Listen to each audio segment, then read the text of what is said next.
Sí, a Ricardo, nuevamente buenos días para todos, para todas. Andrés, buenos días, el dueño de la casa. Juan Carlos, ahí sería el cuadrado, ¿no? Dos compañeros de la Junta Directiva siempre presentes en estos temas. Ministra, más que ministra, mi amiga, Patricia, amiga de toda la vida. Mi esposita, gracias mi vida por estar acá, ¿no? Y mi apoyo de verdad en todo sentido. Gracias por estar aquí diciendo siempre presente. Juan Sebastián, uno de mis hijos, mi consentida. María Paula, ¿no? Mis hijos, un abrazo, un beso. Mi nuera que está también acá. A los amigos, a las amigas que están acá diciendo presente. Miren las coincidencias de la vida. Hoy está aquí Patricia como ministra del Deporte, pero en otros tiempos estuvo cuando yo era contralor de Bogotá. Y ahí, Ricardo, es donde nace precisamente las inquietudes sobre todo lo que tiene que ver con el ecosistema, con todo lo que tiene que ver con medio ambiente. Estamos hablando del año 98 al año 2001. Y empezamos a revisar desde la Contraloría del Distrito qué era lo que decía la Constitución, qué era lo que decía la ley. Y efectivamente cuál había sido el desarrollo constitucional del año 91 al año 98. Y empezamos a mirar normatividad y a mirar nuestras obligaciones cuando yo era contralor de la ciudad de Bogotá en ese momento. Y eso nos llevó, Ricardo, a tener algunas actuaciones. Previamente a prepararnos. Yo organicé dentro de la Contraloría el grupo para que idóneamente pudiéramos empezar a revisar desde ese ángulo de la mirada del control fiscal qué podíamos hacer para poder ayudar en ese ejercicio de control fiscal. Y ahí había una obligación, indicadores a la gestión. ¿Estaban en Colombia? No, no estaban. Nadie se le había ocurrido empezar a recorrer ese camino. Y ya llevábamos 8 años en el camino de preservación de la vida, porque cuando hablamos de esto estamos hablando de la vida, sí, en esencia. Sí. Y nos fuimos a la universidad, en ese momento, Colegio Mayor del Rosario. Y en el Colegio Mayor del Rosario empezamos a aprender qué era todo esto, qué era el medio ambiente. Y organizamos un grupo de 5 en la especialización que había de medio ambiente y en la maestría de medio ambiente, Andrés, allá en el Colegio Mayor del Rosario. Y hicimos todo el recorrido en lo teórico y luego dijimos cómo todo esto lo podemos aplicar en el ejercicio de control fiscal en nuestra Contraloría Distrital. Y ahí quedaron escritas ya en la historia del país y en la historia de la ciudad qué fue lo que hicimos. Lo primero que se nos ocurrió fue ir a visitar el relleno sanitario Doña Juana. Y efectivamente nos dimos cuenta cómo el relleno sanitario Doña Juana tenía un mal manejo en todo sentido, incluyendo un tema que fue bandera desde ese momento en el año 2000, que fue el manejo de los lixiviados en el relleno sanitario Doña Juana. Conversamos con el alcalde de la época, Enrique Peñalosa, y empezamos a trabajar el tema. La conclusión era que no servía el tratamiento de lixiviados que teníamos en Bogotá, que la quebrada Yerbabuena, que el río Tunjuelito y que el río Bogotá, que ya estaba de por sí muy contaminado, seguía contaminándose con otra fuente que le vertía ahí, que era los lixiviados. Sí. Y cuando llegamos allá a hacer el recorrido, porque eso no hay que quedarse en el escritorio, sino hay que hacer lo que usted ha hecho toda la vida, es ir a la fuente. Y mirar, porque cuando se habla del medio ambiente y de los ataques al medio ambiente que hay, que son permanentes, hay que llegar a la fuente. Sí.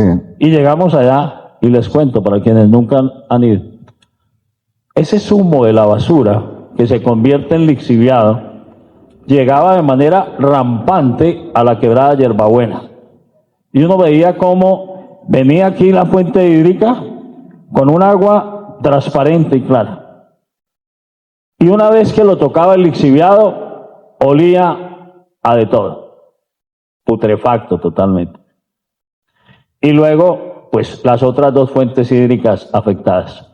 Pero no solamente hicimos lo del relleno sanitario de Doña Juana, empezamos a trabajar con todas las secretarías y a mirar efectivamente cómo se estaba invirtiendo el recurso en Bogotá, que no es cualquier recurso, era el 1% en ese momento del predial. Eso es una fuente grandísima, sí, en Bogotá. Y bueno, hicimos otras tareas que empatan hoy con el empresariado colombiano y sobre todo con los empresarios de algo que venimos haciendo nosotros en la Cámara de Comercio de Bogotá. Eso le iba a preguntar. La moda. Exacto, doctor Oviedo, precisamente le iba a preguntar eso. Porque no solamente ha sido la historia suya del pasado como contralor y también como alcalde, sino ahora como presidente ejecutivo de la Cámara de Comercio de Bogotá. Porque yo creo que es la primera vez en mi vida que yo veo un presidente realmente dedicado a los temas de sostenibilidad desde la Cámara de Comercio de Bogotá. Es impresionante y sorprendente, le contaba a Daniel Ibarra y a Chalma también, su vicepresidenta de Asuntos Público-Privados, la cantidad, doctor Enrique, buenos días, ¿cómo ha estado? La cantidad de personas que visitan los eventos que ustedes hacen en la Cámara de Comercio de Bogotá. No más el año pasado, con la cumbre de sostenibilidad, no más de 5.000 personas visitando las diferentes paneles, las diferentes actividades que se realizó con alianza con la CAR, ¿no? Con la Corporación Ambiental Autónoma de Cundinamarca y con las diferentes universidades. Eso nunca antes se había visto. Ahora este año el Carbon Forum solamente hace 15 días, más de 2.000 visitantes, también más de 5.000 inscritos, ¿no? Y ahora también FIMA, la Feria Internacional de Medio Ambiente, también la presencia de la Cámara de Comercio en la Feria Internacional y también hoy día precisamente su presencia en la Feria del Libro.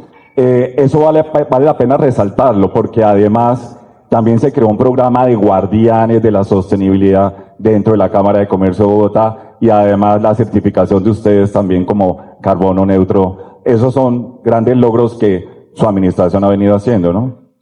Bueno, eso que acaba de narrar tiene que ver con lo que hacemos en el hoy, pero este es un camino que venimos recorriendo desde el ayer de verdad y que algunos se cansaron ya.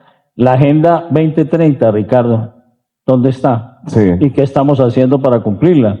Esos compromisos que hay ahí, incito, por parte del Estado colombiano y que hoy nadie se preocupa por ellos, sí, también.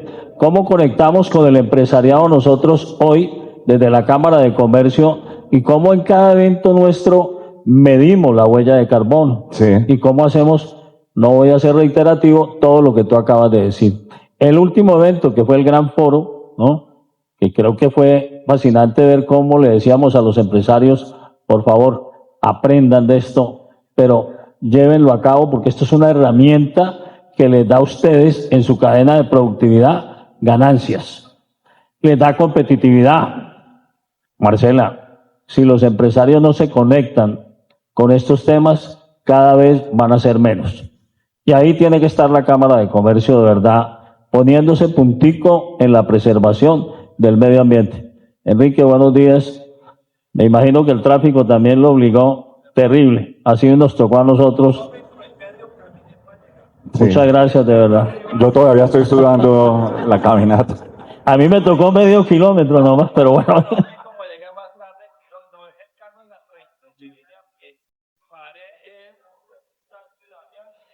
Bueno, muchas gracias, de verdad, por acompañarnos.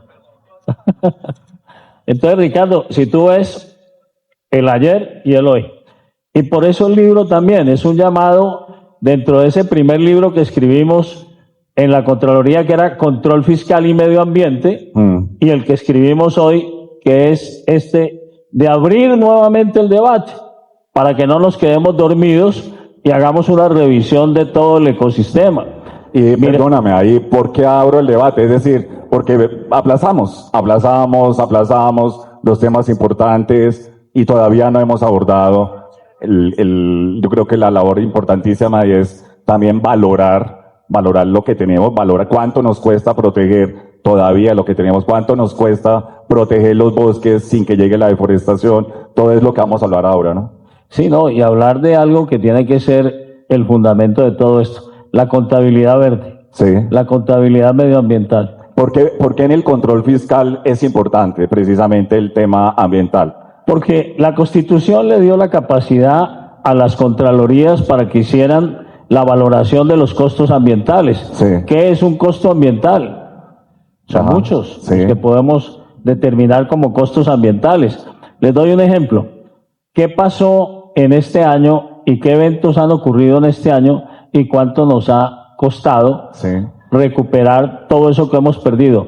¿Cuáles son las instituciones, Ricardo, que tenían que haber hecho el seguimiento y que habían hecho la trazabilidad de eso en materia de prevención y por qué nunca se hizo? Sí. ¿Qué fue lo que ocurrió realmente en Córdoba? Sí. Si la represa del Urrá efectivamente Ujú. se cometieron algunas fallas Sí. que desbordaron y que efectivamente causaron el desbordamiento de 2 ríos y luego la inundación de el 80% de un departamento, y esos costos, Sí, no están ahí incluidos. viene la gran pregunta. O sea, ¿Hay o no hay un detrimento patrimonial? No, claro, en la práctica. ¿Quién es el responsable?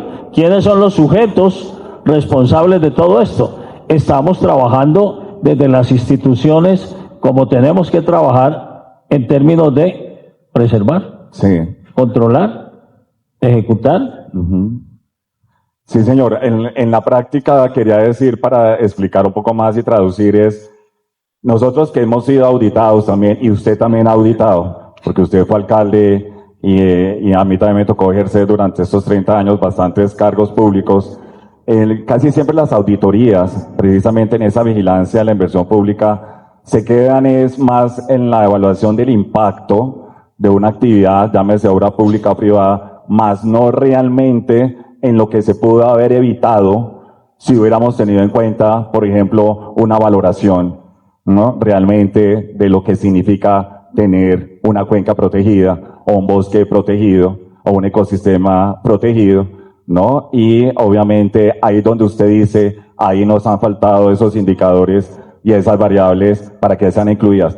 Otro de los vacíos que usted también dice es frente a esos indicadores es la fragmentación también entre las entidades públicas.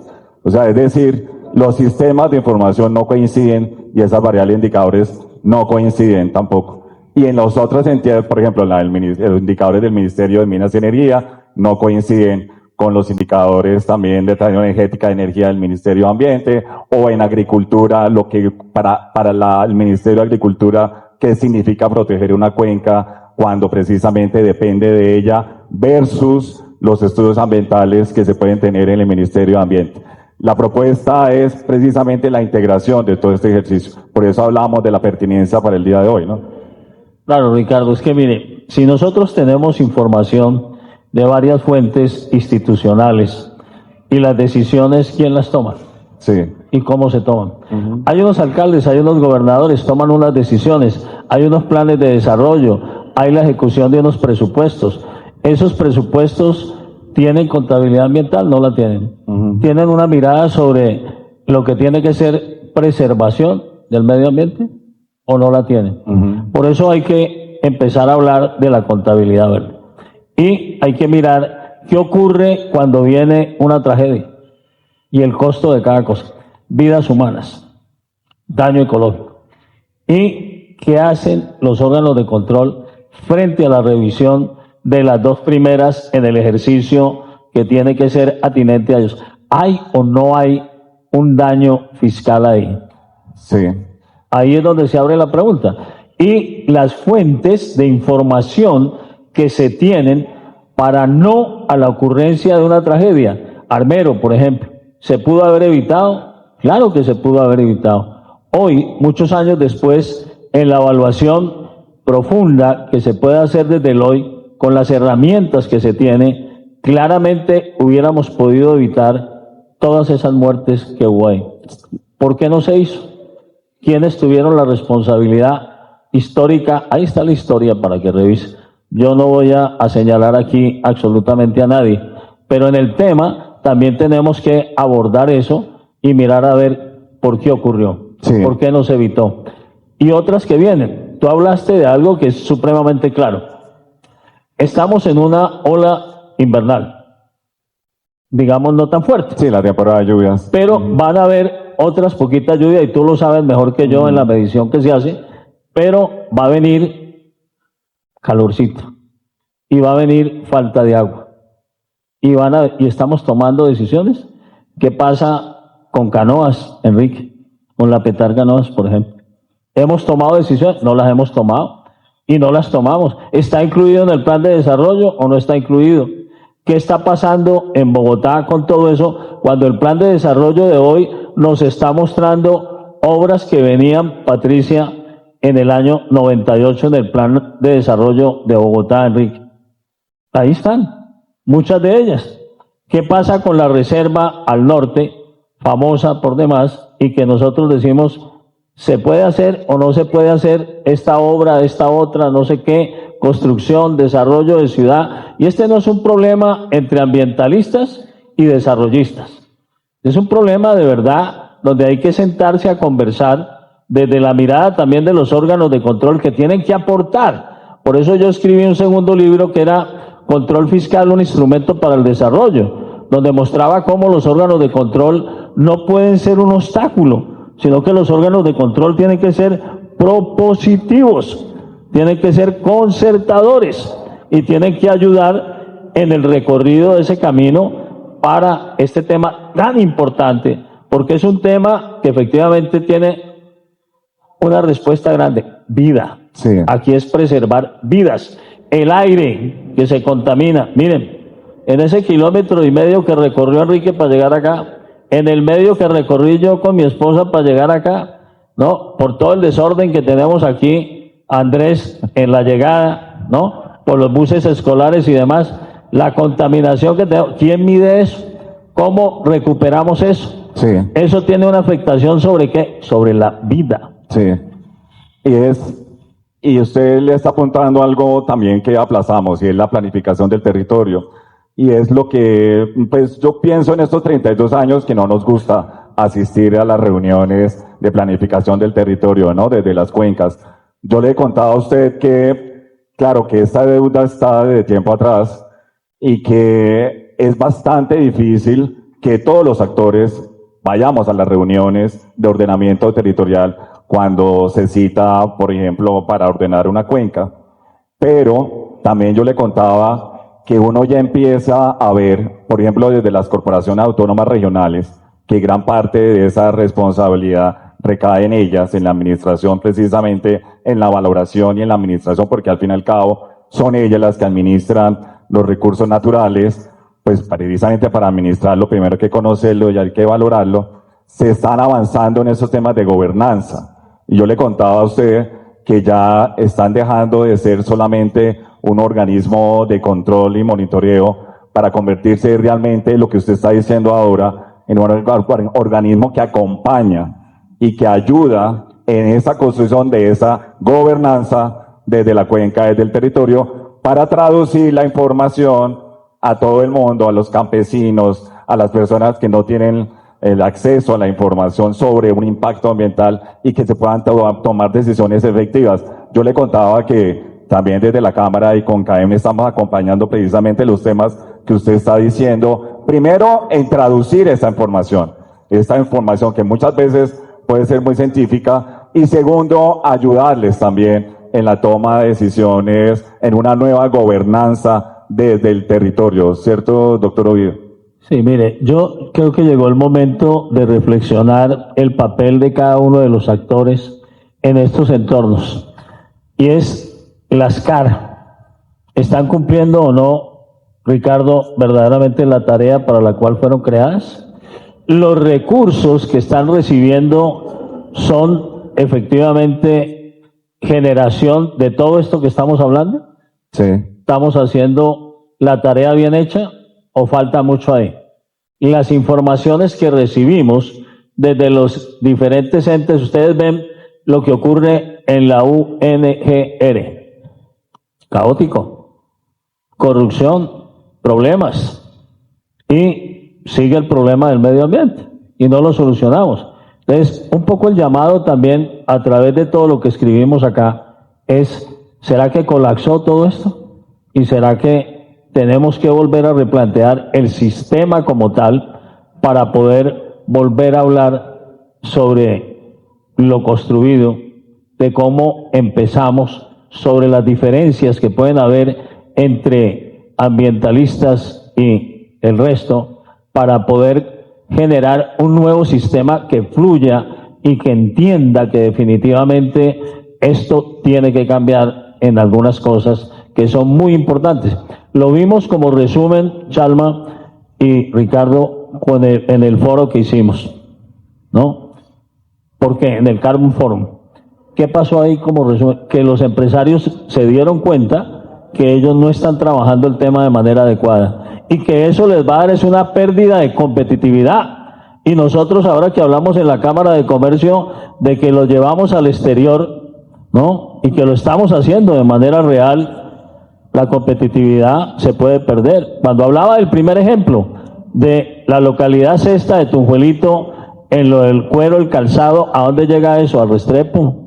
Y cómo afecta la calidad de un producto y la competitividad cuando a mí en el exterior, en Madrid, para donde vamos próximamente, con algunos de ellos, nos dicen, yo le recibo el producto, pero tiene que ser competitivo. ¿Y cuáles son las líneas? ¿De dónde viene el calzado y cuál fue la vaca inclusive que dio lugar a la cartera? Allá estamos llegando, Ricardo, y ahí se tiene que llegar. Sí. Y eso es importante, porque es mirar la cadena de valor del producto en sí mismo y la competitividad del empresario, que el empresario tiene que adecuarse a este rigor que tiene que tener el mundo entero, sí, en materia de productividad. Mire lo que están haciendo los ingleses, y usted lo conoce muy bien, y que ellos ya están trabajando esto, que nosotros estamos haciendo el llamado, sí, para que lo empecemos. Y una población muy importante, doctor Ovidio, que a veces se nos olvida cuando hablamos de estos temas. Casi siempre hablamos de la gran empresa y se nos olvida quién aporta el mayor porcentaje en el Producto Interno Bruto, que son las micro, pequeñas, que es la economía popular. Vale la pena para la audiencia que no nos conoce explicarle un poquito más todos esos clústeres y esos grupos de trabajo tan grandes que usted tiene de acompañamiento a las micro, pequeñas y medianas también. Les pongo solamente un ejemplo, algo que del cual me siento orgulloso también en CADEM, y es que esas transformaciones que usted habla precisamente llega es al que no tiene el recurso para hacer esa transformación. Ahora con ONU y con Naciones Unidas estamos yendo a los municipios PEDET precisamente para garantizar la estabilidad en estos municipios, el acompañamiento con los fondos multilaterales también y de las Naciones Unidas para hacerle un diagnóstico también a una panadería, a un restaurante, a una peluquería, cuando se consume bastante energía, cómo de verdad se puede hacer control en la eficiencia en el consumo de la energía y bajar también el pago, ¿no?, del recibo de la luz o del agua o de etcétera. La sostenibilidad dejó de ser un tema romántico para convertirse realmente en una estrategia y una mirada que genera valor también desde las casas y sobre todo a la economía más popular de Colombia, y que su libro va dirigido realmente hacia eso, ¿no, doctor Ovidio? Sí, mira, aquí tenemos un ejemplo claro, y usted lo mencionó tangencialmente, el tema de las panaderías, cómo de verdad funcionaban las panaderías en Colombia y cómo han logrado una transformación en el manejo de la industria del pan. Yo creo que en cada esquina hay, o en cada cuadra hay una panadería en Colombia, sí, y consumimos mucho pan.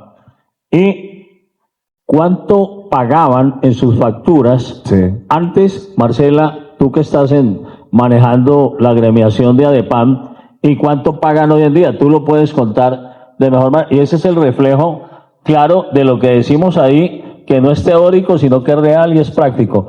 Y que lo venimos haciendo desde la Cámara de Comercio. Es cómo impactamos en sectores de la economía para que tengan un ahorro tangible, pero aplicado a este tema. Sí. Y que entiendan que efectivamente eso los hace más competitivos, les hace el negocio más económico y pues hombre, eso es lo que queremos, transmitirlo no solamente en este sector, sino en todos los sectores de la economía. Y hacer ese puente también con con las facilidades financieras también. Por ejemplo, es decir, este trabajo se hace de la mano con Bancoldex, con los diferentes bancos, con Davivienda, Bancolombia, Banco Bogotá. No hace poco tuvimos ya dos ruedas de negocios, y más que negocios es de traerle los que tienen la solución también al que lo necesita, ¿no? Que eso no lo encuentran en ninguna parte. Y lo hemos hecho inclusive en varios escenarios donde les colocamos ahí todo lo que tiene que ver con el sector financiero y los traemos a ellos para que hagan el puente con ellos y tengan la posibilidad de tener el acceso al crédito blando y hagan la transformación empresarial que se requiere para que sigan generando competitividad. Sí. Y en términos de sostenibilidad, pues también vamos ganando todos. Muy bien. Y volviendo a nuestro libro, doctor Ovidio, el control fiscal y ambiental, y este debate que aplazamos, ¿qué le recomendaría a usted? Y usted lo habla en el libro, lo dice en sus recomendaciones a las empresas, precisamente al empresario que está acá, ¿no? ¿Qué le recomendaría? Ahora vamos a hablar un poco más sobre los ciudadanos, también y lo que estamos hablando de la cultura y la transformación, pero empecemos por las empresas, ¿no? ¿Qué le recomendaría a los que todavía no han entendido la importancia no solamente de la Cámara de Comercio, sino su propia visión bajo su liderazgo?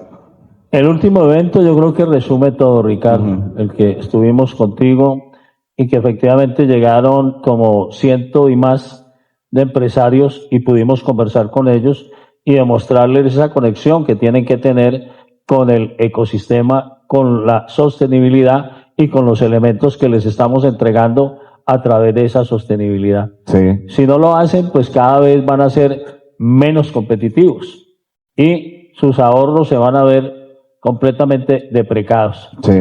Esa es la conexión que tenemos con ellos y lo que venimos haciendo en los diferentes foros. Muy bien. ¿Cómo hacemos también para ahora a los magistrados? Usted que fue magistrado, ¿qué recomendación también le podemos dar a los magistrados y a los jueces? Yo quiero decirle algo.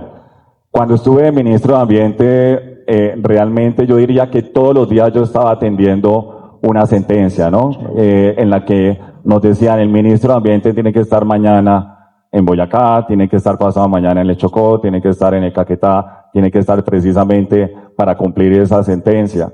Y obviamente hoy vemos que la rama legislativa y legal, pues obviamente está cumpliendo su función.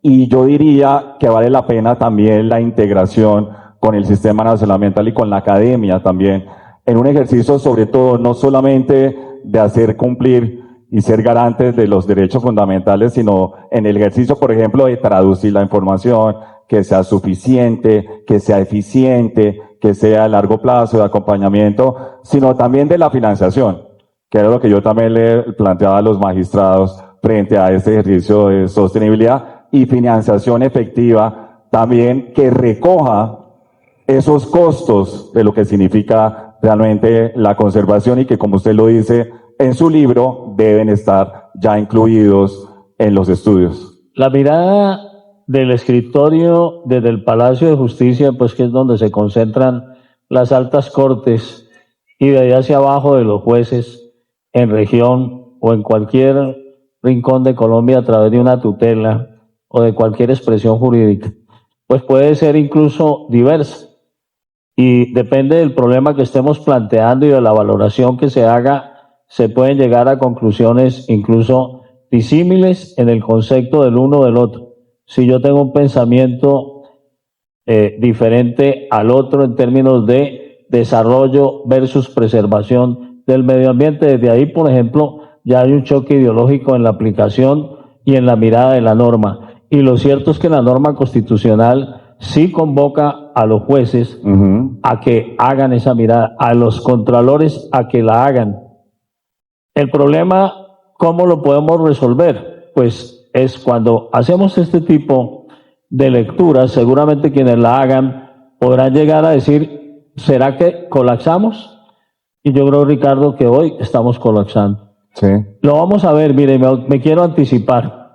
Ahora que llegue el problema del fenómeno del niño, sí, cuando nos falte el agua, y es inminente, estamos tomando decisiones que correspondan frente a eso, o vamos a tener que inundar los despachos judiciales para decir, yo necesito esto y levanto la mano y el juez, pues desde su óptica, desde su mirada, desde su apreciación y la luguración correcta o incorrecta en su mirada, pues dirá en unas expresiones jurídicas y en una sentencia lo que hay que hacer. sí, Hoy los ríos han cambiado en la expresión jurídica y tú lo sabes.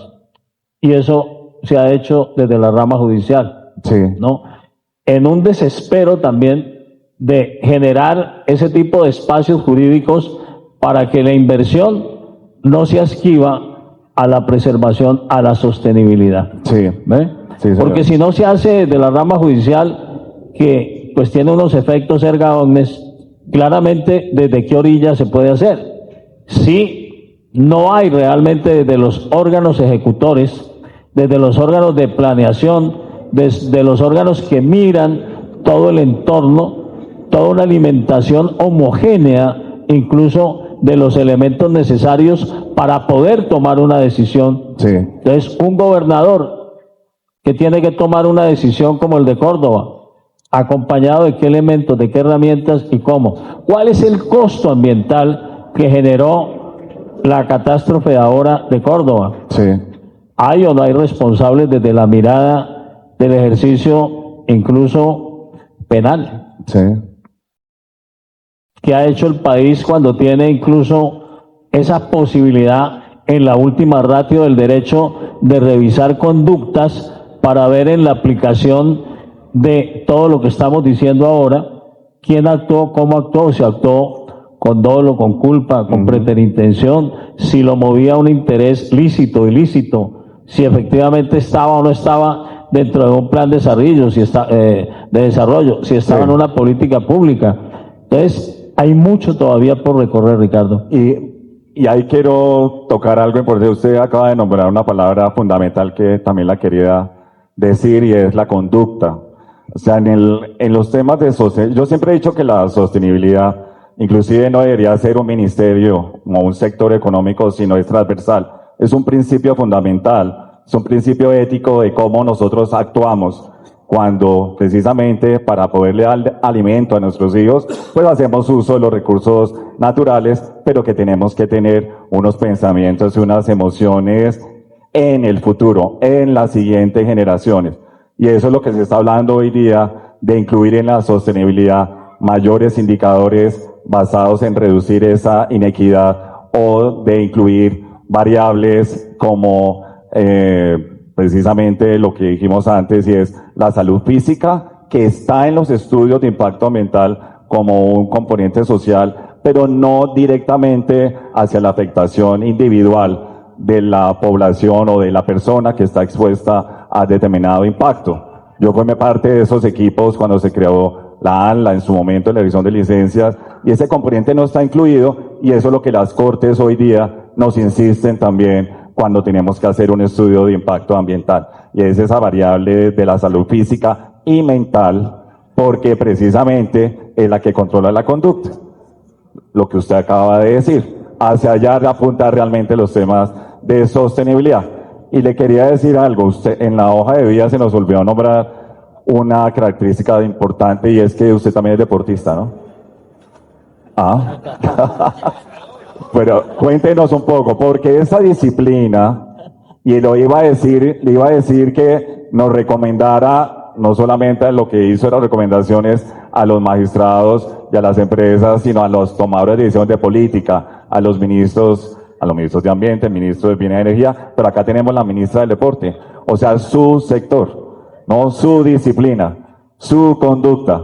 Dentro de ese ejercicio me atrevería a decir, bueno, ahora contarnos cuál es su deporte favorito. Sabemos todo que es el de boxeo, pero puede tener otros. Pero ¿qué le diría a la ministra que diseña esas políticas públicas en esta inclusión de tener mejores conductas de los ciudadanos frente al uso de los recursos naturales y la conservación de ellos? Bueno, el deporte tiene mucho que ver también con todo este tema, y yo creo que la medición de la huella de carbono en cada evento es fundamental para este tema, empezando por ahí. Sí. En cada uno de los eventos que se realizan. O sea, que seamos conscientes de nuestras acciones y que estemos siempre monitoreando qué huella estamos dejando. Y cómo recuperamos lo perdido ahí en cada uno de estos sitios. Sí. Porque no tenemos conciencia en eso y pasa con todos los ministerios, no solamente en este. O sea, sí. Vamos, hacemos el evento, botamos basura, todo eso se va degradando, qué tipo de basura que hay. Todo eso tiene que ver con este tema, sí. ¿no? Entonces, si no tomamos correctivos desde los mismos ministerios de el uso de cada cosa, después de el uso en sí mismo para satisfacer una necesidad individual, ¿no? Y el destino final después del uso, pues estamos fallando. Aquí, Andrés, en Corferias estamos muy bien en materia de sostenibilidad. Nosotros tenemos claro la disposición final de lo que se usa aquí después de cada evento. No, y estamos certificados también. Y estamos certificados y tenemos, claro, estamos en el top, realmente acá. Y la Cámara de Comercio está en el top, realmente nosotros, y por eso hay que atreverse a escribir estas cosas. Sí. Damos el ejemplo y llamamos a los órganos de control para que efectivamente sigan el camino que deben de seguir y no desmayen en ese intento, porque no han cumplido la tarea.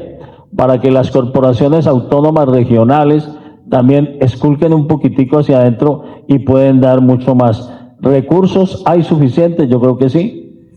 Yo creo que sí. Decir uno que tenemos una sobretasa en Bogotá que se gira sobre el 15.9% del predial. Imagínense eso. Sí. ¿Cuánto suma eso en Bogotá? ¿Y a dónde se va y cuál es la destinación de ese recurso? Y si lo estamos aplicando de manera adecuada o inadecuada. No estoy hablando de dolo, no estoy hablando de culpa, sino de cumplimiento de lo que está trazado en las normas. Sí. Y como una partecita de eso también tiene que tener una mirada sobre nuestros empresarios, sobre las empresas que nosotros tenemos en Bogotá y en la región. En la agroindustria, por ejemplo, que es tan grande, ¿no, Germán? En Cundinamarca. Y efectivamente, Alberto, la aplicabilidad de esos recursos que reciben allá, ¿se está haciendo o no se está haciendo? Estamos comprando tierras, pero ¿estamos haciendo una compra adecuada de esas tierras? Pero ¿qué es lo que estamos haciendo hoy? Algo importante, doctor Ovidio, que usted acaba de decir, perdóneme, antes de que me olvide, el Centro de Innovación, la innovación precisamente en la investigación y la integración con Corferia y la nueva Corferias también, que forma parte del ejercicio que usted está liderando. Y el doctor Enrique Vargas también de la Junta. Eso realmente yo creo que es una de las líneas que empezamos a escribir hace 2 años y medio, Enrique, y que hoy llevamos de la mano con nuestra Junta Directiva y que le podemos presentar al país ya esa trazabilidad sobre lo que va a ser el centro, el campus de ciencia, tecnología e innovación. Y conecta con este tema. Exacto, sí. Conecta con este tema.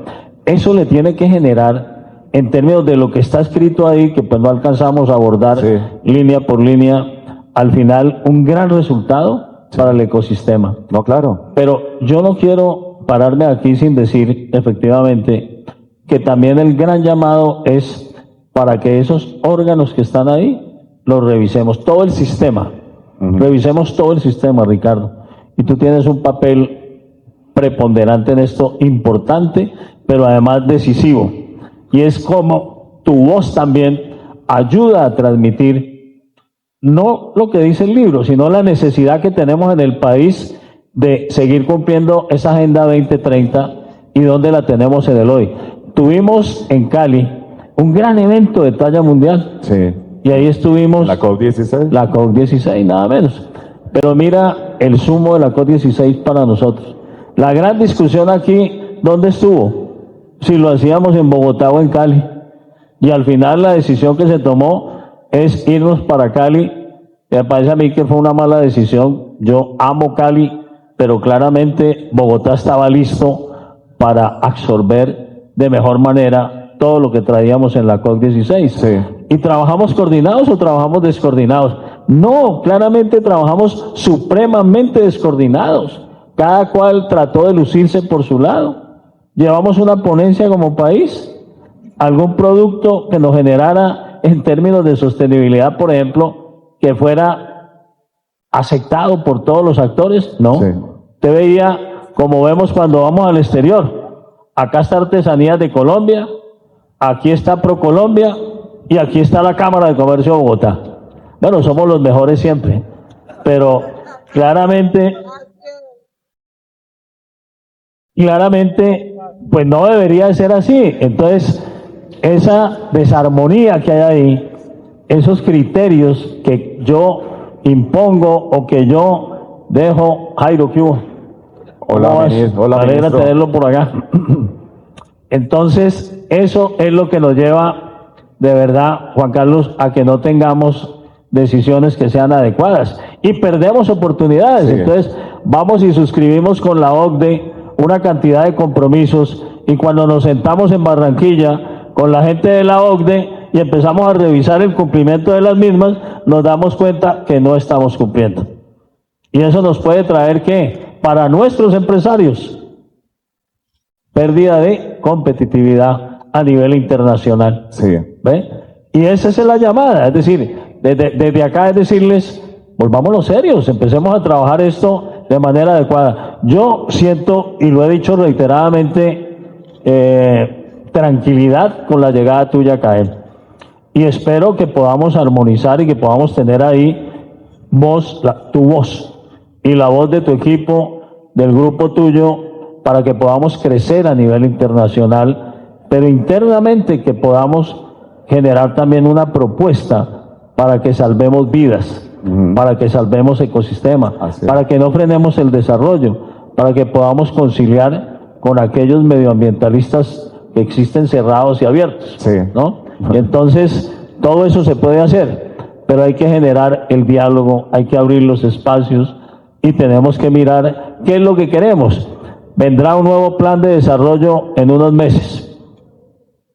Una gran oportunidad para que nosotros, Ricardo, desde Cámara de Comercio, desde CAEN, construyamos a través de lo que estamos diciendo aquí, verdaderamente un nuevo sistema. ¿Por qué no? Así es, sí. Que hay que reformular las CAR, pues hay que reformularlas, porque ¿en qué termina eso? Cuando hablamos de un desastre, entonces uno mira la clase política hablando en un lenguaje y los técnicos de acá hablando en otro, ¿no? Y el recurso, ¿qué? Sí. Y los órganos de control, ¿qué dicen? Y cómo se mueve el país en ese entorno. Eso es una realidad. Sí. Yo no hago sindicaciones, pero claramente eso es lo que nos está ocurriendo en el país. Entonces, este es un llamado de verdad vehemente a que revisemos todo el sistema actual. Si la UNGR sirve o no sirve, sí. Si las CAR sirven o no sirven, si eso que estamos pagando en los prediales se está invirtiendo bien o no, demás.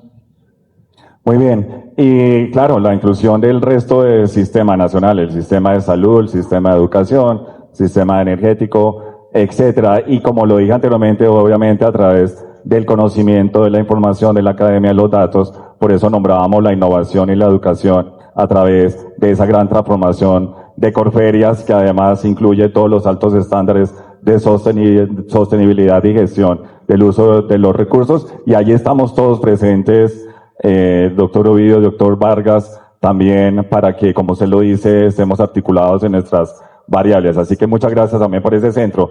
Para ir terminando, como usted lo acaba de decir, en ese ejercicio de protección de la naturaleza nos está escuchando.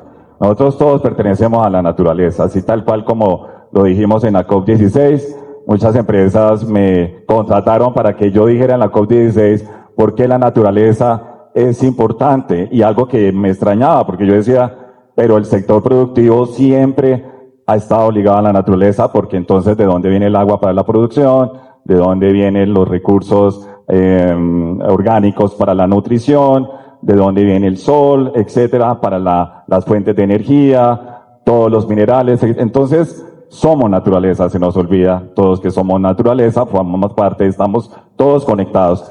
Y le hago esta pregunta, y es, si la naturaleza, que entiende perfectamente y además se leyó ya su libro, supongamos que ya se lo leyó la naturaleza, y la naturaleza tuviera que auditar al Estado, colombiano en estos temas. ¿Tú qué crees que él le diría basado en su libro? Señora, Lloraría, se rajaría totalmente. ¿se rajaría? Sí, claro, Pero, totalmente. ¿y qué le recomendaría? Y Sí, claro, empezando por mire, no, y ese es un Sí. tema que lo tenía yo aquí claro, y es que las regalías, ¿cómo funcionan hoy, por ejemplo? Sí.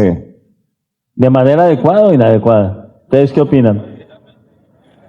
¿No? Está colapsado eso totalmente. Por eso hay que acabarlo. Sí. Ese tema del sistema de regalías hay que cambiarlo. Claro, yo Yo hoy, creo que tiene que hoy estar- no puedo hablar muy duro desde la silla en que estoy como presidente de la Cámara de Gobierno, pero lo dejo ahí, ¿no? Como tal, Rebeca. Eso hay que revisarlo, hay que cambiarlo. Todo el país sabe cómo terminan las regalías, ¿no? Y entonces desde ahí toda la naturaleza llora. No, es que la principal fuente precisamente para fortalecer lo que estamos diciendo, pues son las regalías, porque se basa en el uso precisamente de los recursos naturales Claro. en esa cuenca, en ese territorio, y ahí hay habitantes. Serían y ahí hay- regalías al revés de lo que está hoy en día. ¿Eh? Ujú. Porque realmente lo que tenemos hoy es un desastre. ¿Cuántos escándalos han habido en este país por el mal manejo de regalías? Al infinito, al infinito. ¿Y cuántos responsables han salido por eso?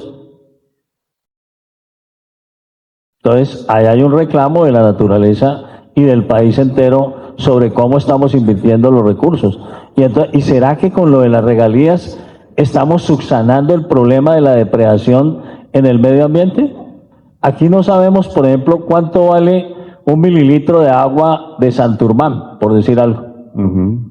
comparado con 1 mililitro de agua del que consumimos en Bogotá. ¿Alguien sabe eso? ¿Alguien en un órgano de control o desde una mirada de cualquier institución, Ricardo, me puede contestar eso? No, no lo sabemos. Pero si estamos hablando de cómo explotamos Santurmán. Sí. Y lo podemos hacer, es posible, pero de la manera adecuada. Sí. Y metiéndole a esto la contabilidad de los costos ambientales, que además es que no nos lo inventamos nosotros.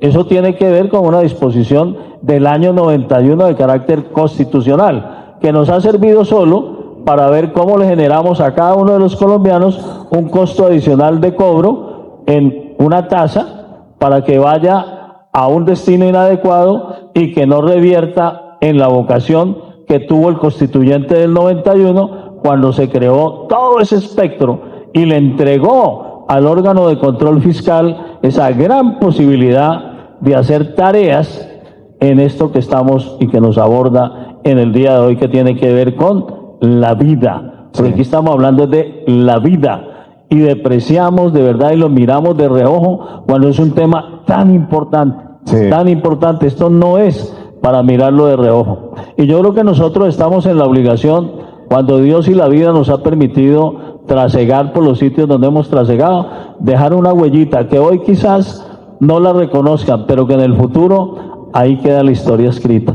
Sí. Y efectivamente los caminos que se deben de recorrer y las propuestas.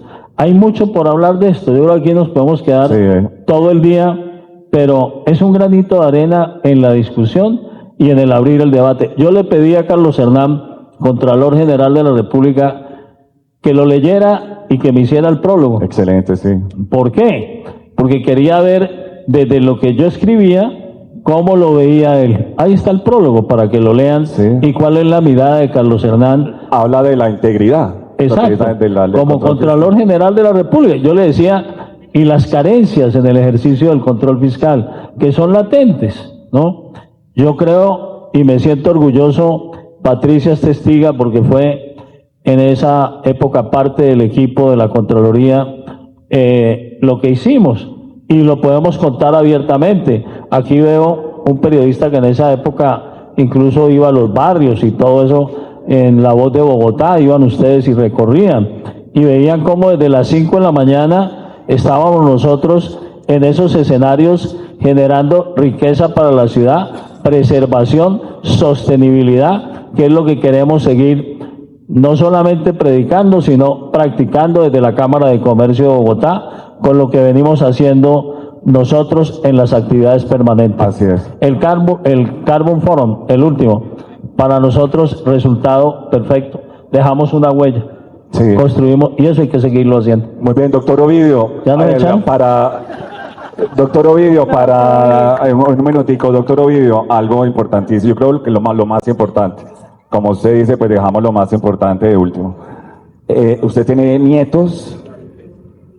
Tengo 3 nietos en Australia, tengo un nieto en España y tengo 2 nietas acá. Bueno, muy bien.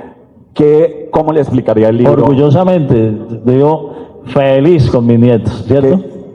Exactamente, y en ese ejercicio, ¿usted cómo le explicaría ese libro a sus nietos cuando usted lo llamen o ahora para felicitarlo? ¿Usted qué le diría? ¿De qué trató el libro? Esa pregunta es difícil, ¿no? Yo creo que les doy elementos, les doy herramientas para que ellos primero entiendan qué es esto del medio ambiente Es la nueva y cómo generación, ellos ¿no? pueden ser colaborativos y cómo ellos van a tener que pagar el precio de lo que nosotros estamos haciendo hoy, mal hecho. Porque el costo lo van a pagar es ellos. Entonces, por eso la pregunta se hace tan difícil. Porque una respuesta mentirosa puede haber, pero frente a esa pregunta, una respuesta que lo deja a uno tranquilo y no una respuesta mentirosa, Ricardo, es compleja. Yo creo que darles herramientas, enseñarles una verdad y enseñarles el respeto por la naturaleza, a amar la naturaleza. Yo tengo una finquita aquí cerca de Bogotá, en Silvania, y ese es mi sitio de refugio. Yo amo esa finca, pequeñita y tal, pero la disfruto mucho. Cada vez que me puedo escapar para allá, yo prefiero estar allá que estar en París, que estar en Nueva York, que estar en cualquier otro lado. Ahí, porque es el contacto con la naturaleza. Sí. ¿No? Escucharlo, de pronto escuchar también a los nietos. Y También los llevo a ellos allá. A que Yo me escuchen, reúno mucho en familia los fines de semana y siempre estamos allá. Aquí están 2 de mis hijos y mi nuera, ¿no? 3, porque aquí llegó Sofía también. Entonces, claramente, pues con ellos comparto mucho y hablamos de todo esto. Y les enseño inclusive cosas que parecen chistosas para algunos, pero cómo abrazarse un árbol y cómo conversar con un árbol. Sí. Yo lo hago. Escuchar la naturaleza. Exacto. Abrazo el árbol, converso con el árbol, le doy besos al Muy árbol, bien. ¿no? Sí. Y efectivamente siento que me transmite energía el árbol. Me acuesto en el pasto, me levanto temprano y sin zapatos recorro el pasto. Mira, Qué se bien. están burlando Excelente. un poquito. No, muy bien. Doctor Ovidio, y para terminar, Me imagino. porque se nos acabó el tiempo, y es, Espero que no van a pedir que me vaya por incapacidad. no. Producto de esa locura, pero bueno. Doctor Ovidio, para cerrar, ¿con qué frase quiere que nosotros nos llevemos a partir de ahora, basada en su libro? Y posteriormente vamos a comprar su libro. Ahora los invito a ello, pero ¿con qué frase le gustaría que nos quedáramos? Preservemos la vida a través del amor a la naturaleza. Muy bien. Muchísimas gracias. Un aplauso.